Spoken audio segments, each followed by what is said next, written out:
Now, today, hello students. Today we are going to start with our first poem by Edmund Spenser, Ice and Fire. So, before starting the poem,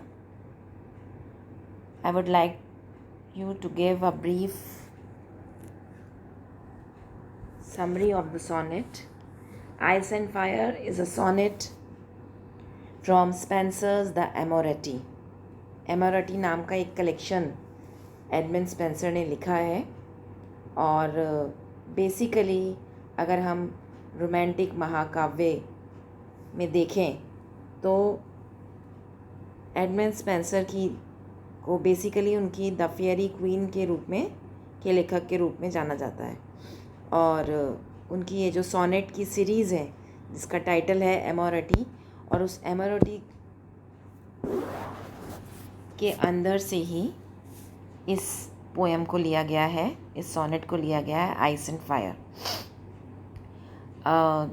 ये उसकी 30th sonnet है, क्योंकि जो एमोरेटी जो sequence of sonnets हैं उसमें उसने 79 sonnets लिखी हैं, जिसको हम एमोरेटी के नाम से जानते हैं, the Amoretti by Edmund Spenser. Professor Dastur writes about this sonnet, this 16th century sonnet is a love sonnet of the type that was fashionable in Elizabethan England। तो 16वीं शताब्दी में ये उस सोनेट के ग्रुप को बिलोंग करती है जो कि उस समय प्रचलित था, फैशनेबल था एलिज़ाबेथन पीरियड में, कि जो बिलवेड है वो जो है अपने लवर को बिल्कुल भी इग्नोर करती है, उसे पसंद नहीं करती है, उसकी रिक्वेस्ट को नहीं मानती है, उसकी हर प्रकार की जो एंट्रीटीज़ हैं, उसकी जो प्रार्थनाएं हैं, उनकी तरफ ध्यान नहीं देती है और वो बिल्कुल रिजिड और कोल्ड रहती है, like in this poem where Edmund Spenser has shown that his beloved is like ice and he compares himself to fire. So will start the poem. My love is like to ice and I to fire. How comes it then that this her cold so great is not dissolved through my so hot desire, but harder grows the more I her entreat?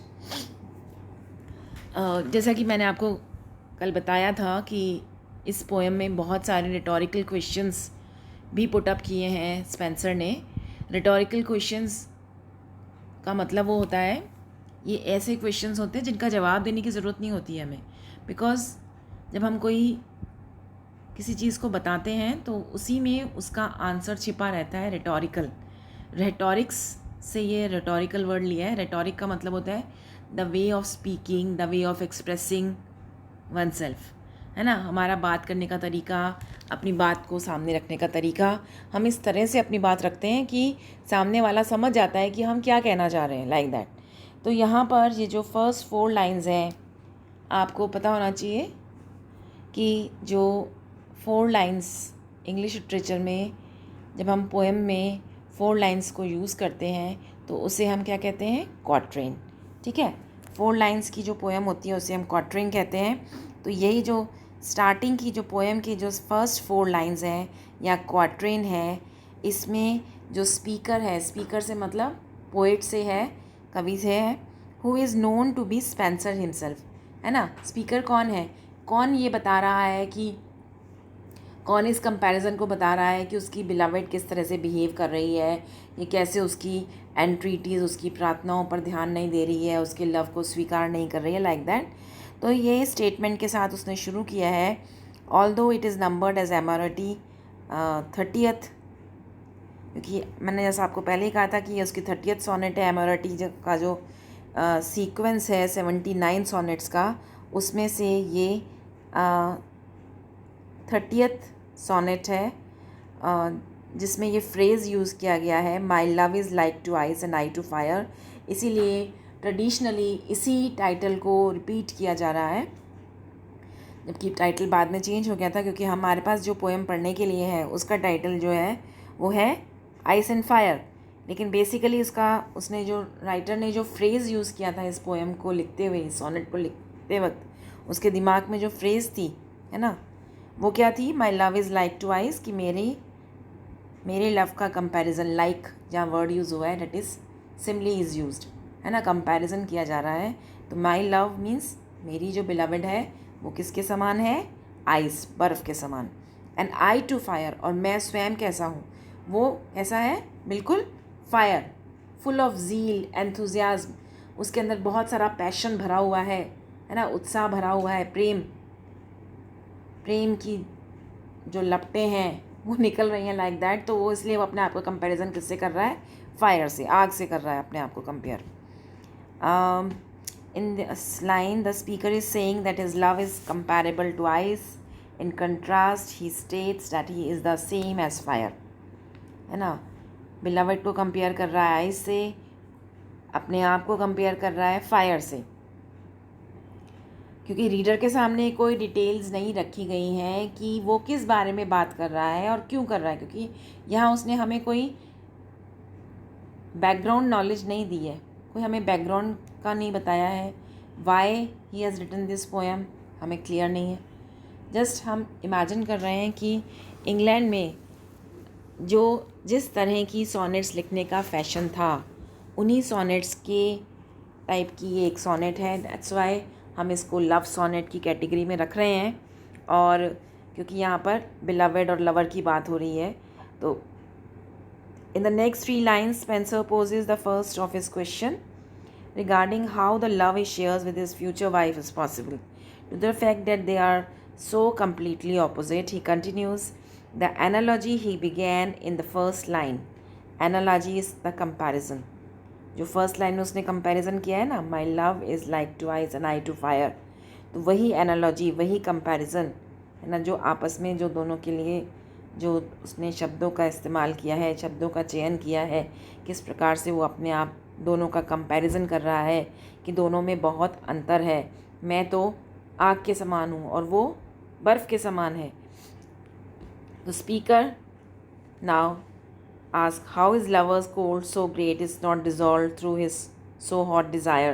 अब सबसे पहला rhetorical question ये आ रहा है कि उसकी जो इतनी ज़्यादा हॉट डिज़ायर्स हैं, हॉट का मतलब है गर्म, प्रेम से भरी हुई, है ना, उष्णता से भरी हुई, उन डिज़ायर्स, उन इच्छाओं के सामने उसकी प्रेमिका, जो कि बाद में उनकी पत्नी भी बनी, तो उसकी प्रेमिका की जो ज़िद है वो किसके समान हो रही है? आइस के समान। क्यों? वो पिघला नहीं पा रहा है इतना गर्म, क्योंकि वो अपना कंपैरिजन फायर से कर रहा है।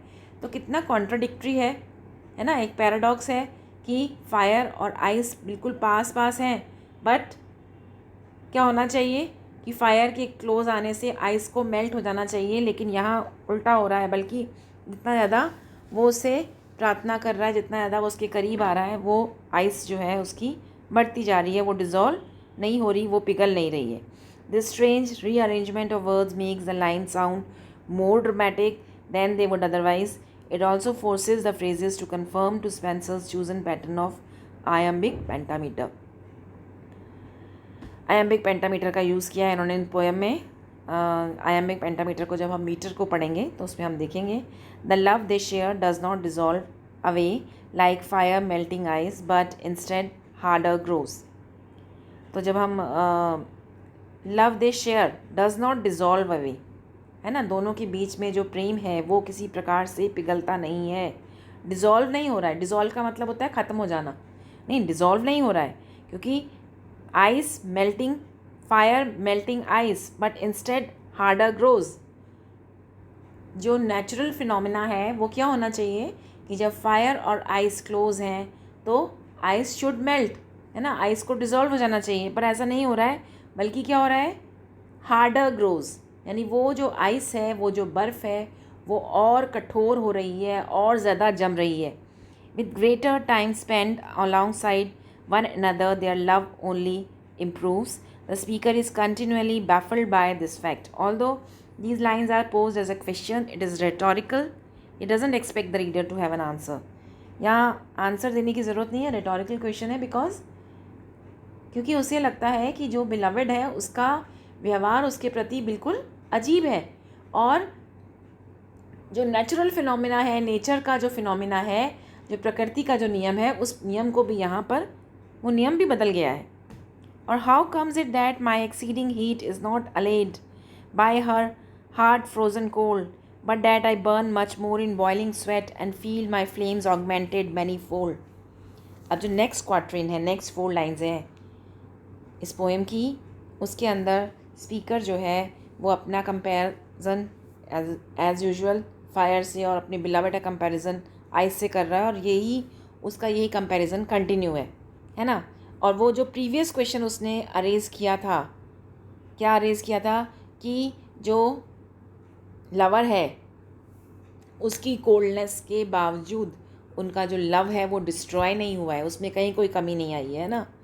Speakers own heart is not impacted by her heart frozen cold, यानी उसके हार्ट में छिपी हुई जो भावनाएं हैं, उसके प्रति जो उसके पैशन है, उसमें किसी प्रकार की कोई कमी नहीं है, चाहे बावजूद उसके कि जो उसका हार्ट है बिल्कुल फ्रोज़न है, जमा हुआ है, कोल्ड है, ठंडा है। It's important to note at this point that the comparison to fire and ice might have to do with their actual personalities than it initially seemed. This is seen through the woman's heart is referred to as frozen. यहाँ पर हम जो natural phenomena की वो बात कर रहा है कि क्यों ये उल्टा हो रहा है, तो बेसिकली जहाँ तक मैं समझ रही हूँ और रीडर को भी ये समझना होगा कि जो पोएट है वो ये कहने की कोशिश कर रहा है कि जो उसका हार्ट है, that heart is frozen, basically उसका हार्ट फ्रोज़न है एंड वो बिल्कुल भी मेल्ट नहीं हो रहा है, उसे ज़रा भी अपने लवर पर दया नहीं आ रही है। तो स्पेंसर ये कहने की कोशिश कर रहा है, perhaps this is how Spenser first saw her, he expected this fact to turn him away, instead it made him burn much more. क्योंकि स्टार्टिंग में शायद उसे ऐसा लगा होगा कि जैसे जैसे वो उसके प्रति उसके प्रेम में पड़ रहा है उसके, और वो जिस प्रकार से कठोर होती जा रही है, तो शायद ये प्रेम जो है असफल हो जाएगा या समाप्त हो जाएगा।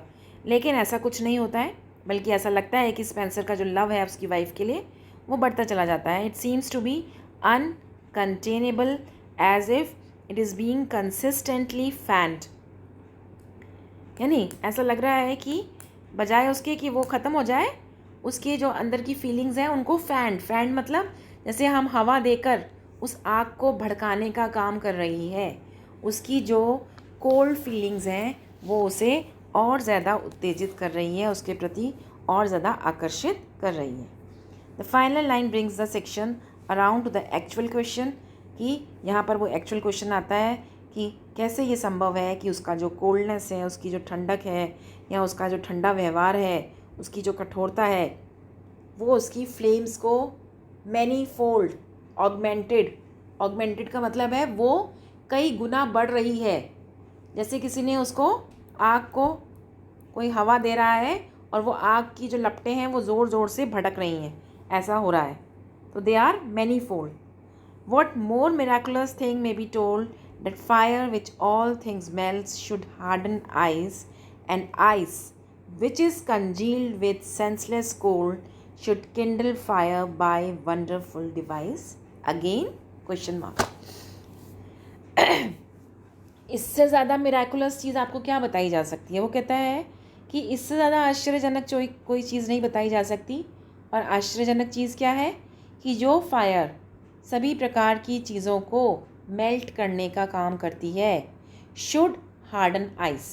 लेकिन इस केस में वही फायर जो है उसके हार्ट की हार्डनेस को, उसके उस आइस को हार्डन कर रही है, उसे और कठोरता प्रदान कर रही है। एंड आइस, और जो आइस है, आइस मतलब जो बिलवेड है, which is congealed with senseless cold. Congealed with senseless cold means congealed जमा हुआ है, senseless बिना किसी भावना के, cold ठंडा, should kindle fire by wonderful device।